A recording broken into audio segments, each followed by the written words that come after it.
Hi, it's Elizabeth. Today I want to go over how to take your breathing medications. I'm going to start with a nebulizer because most people do take nebulizers. This is what it looks like. A lot of times people will tell me that they take this thing off and they just throw it away, they don't use it. Well, I'm here to tell you, don't do that, okay? This is a very important part of the nebulizer. This actually acts as a reservoir for the medication that you exhale. So you see that it has the ridges on there. When you place it on like that, when you breathe out, when you exhale, that's going back through here, and when you inhale, it's going back that way, okay? So you need to have that on to get the maximum amount of medication. Now, you have your little vial. You're going to open it this way, squeeze it in, close it back, okay? Also, one thing that I see commonly is that people like to open the whole thing up to put the medicine in.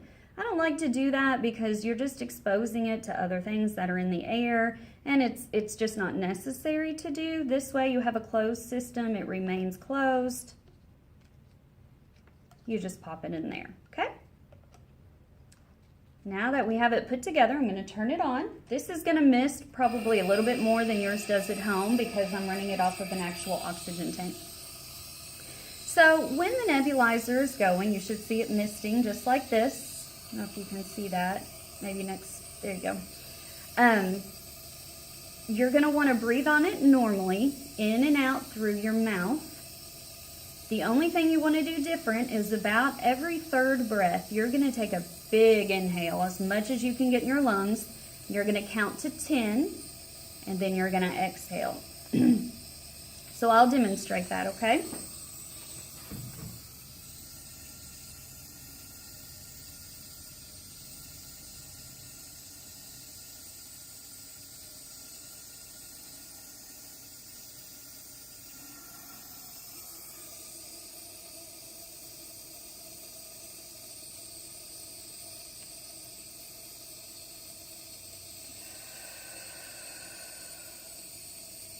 Then you'll breathe on it for another 3 breaths normally. Take that deep breath in, and you will just continue to do that. Okay, now, the next part about the nebulizer. Sometimes you don't have a mouthpiece. Sometimes you have a mask.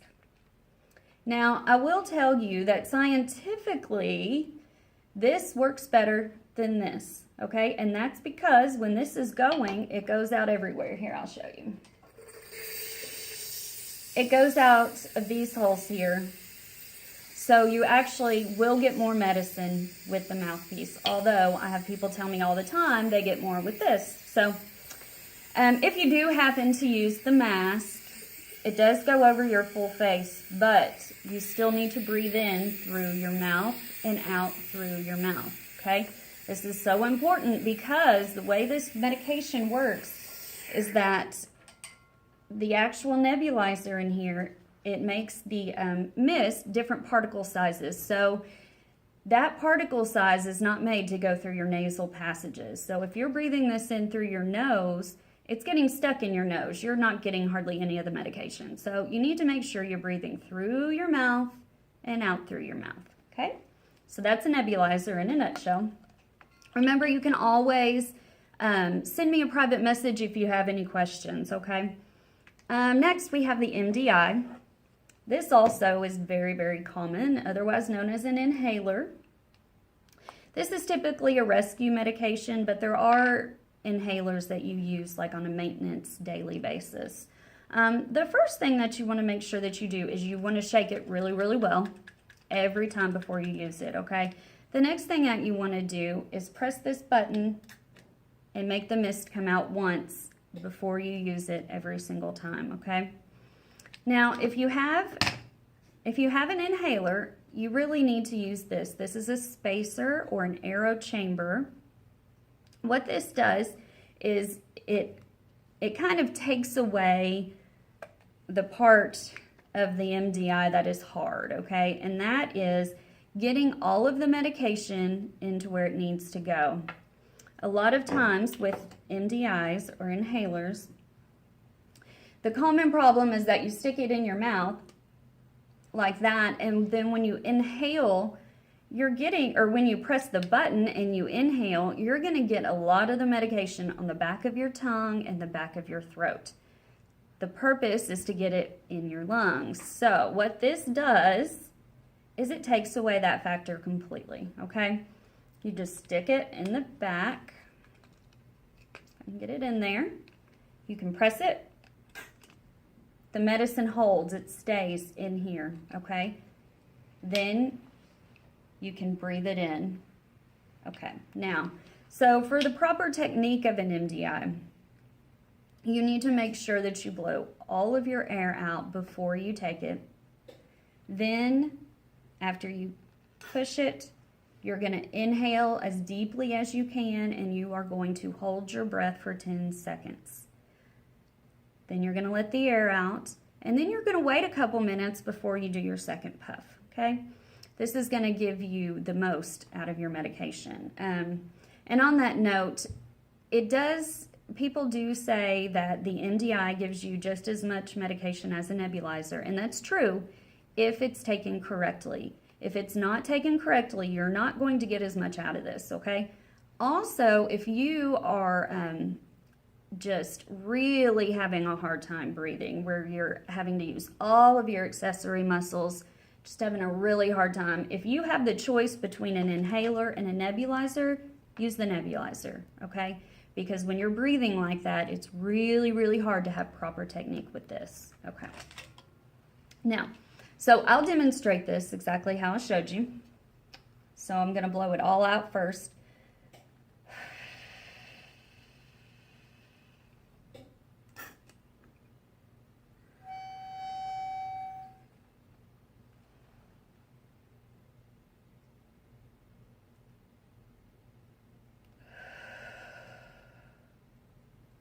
Then I'm going to wait a minute.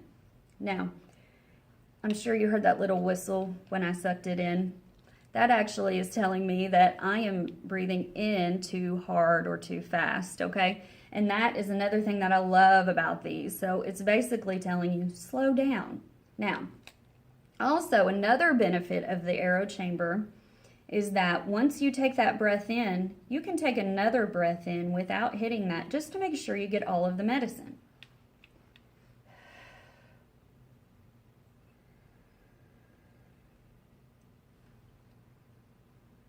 And 10 seconds and so on. You notice the second time I knew not to do it as fast or as hard, and it didn't make any noises, so that means I did it correctly. Now, I'm going to take this out, and I'm going to show you the proper way to take this if you don't have an aero chamber. As a side note, if you don't have one, you need to get one. All you have to do is ask your doctor for a prescription. Majority of pharmacies have them, and then you just keep them. They'll give you instructions on how to properly clean them, and they'll last a really long time. So I recommend you get one. You will get more medication. These things are expensive, so if for any other reason, do it to save money, okay? Put that aside. If you do not have a chamber, what you want to do is you want to keep it about 2 fingers away from your mouth. You don't want to stick it all the way in your mouth. If you do, you will get most of the medication on the back of your tongue and your back of your throat. So this is what you want to do. 2 fingers. I'm going to blow all my air out. And then I'm going to open my mouth.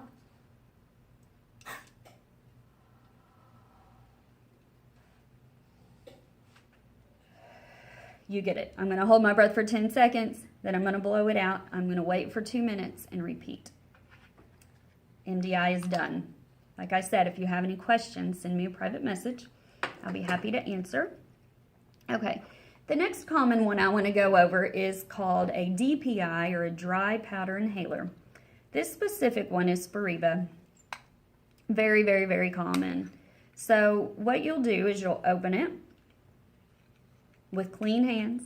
Open this part, and as you can see, there's a little hole in there, and that's where you're going to put your capsule. You stick it in, click that down, click that once, twice won't hurt. Then you're going to use the same technique I've been going over to inhale the pill. You're still going to hold your breath for 10 seconds, let it out, and then inhale again on this just to make sure you get it all. Once you're done, open it, dump it in the trash. That's the end of that one. Next one is another dry powder inhaler.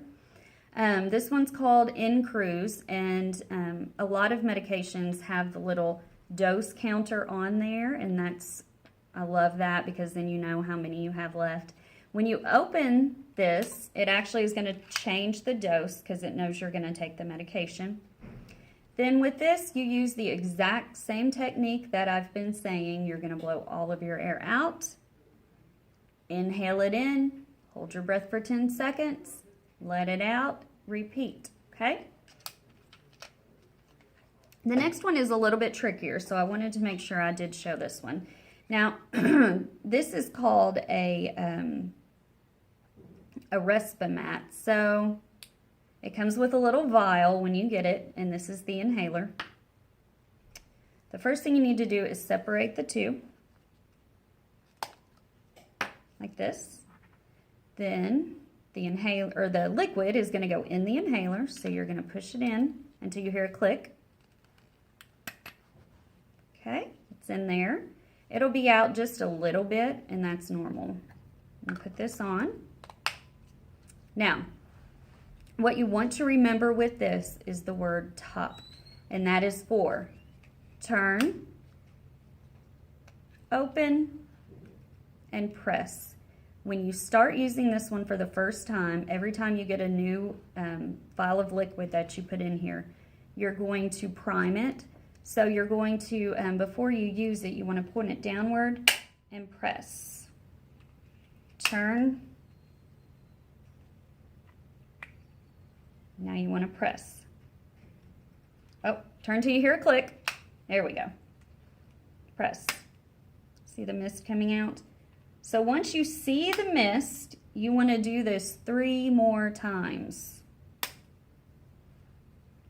before you use it, okay? So you think it's going to waste the medication. Manufacturers say no, it's not. That's how you properly use it. So when you open it, after you follow those directions, you're going to point it down and you're going to keep repeating the twist and push until you see it. Once you see the mist coming out, you do it 3 more times and then it's ready to use, okay? And now with all of these, your doctor will tell you how often to take them and when to take them. The next video that I do, I'm going to go over the most common breathing medications and tell you the proper dosages and when and how to use them. So I will get back with you all very shortly on all of that stuff. Remember to like Hagen's Cardiopulmonary Rehab, and then you can also check me out on my YouTube channel, One Breath at a Time. Thank you.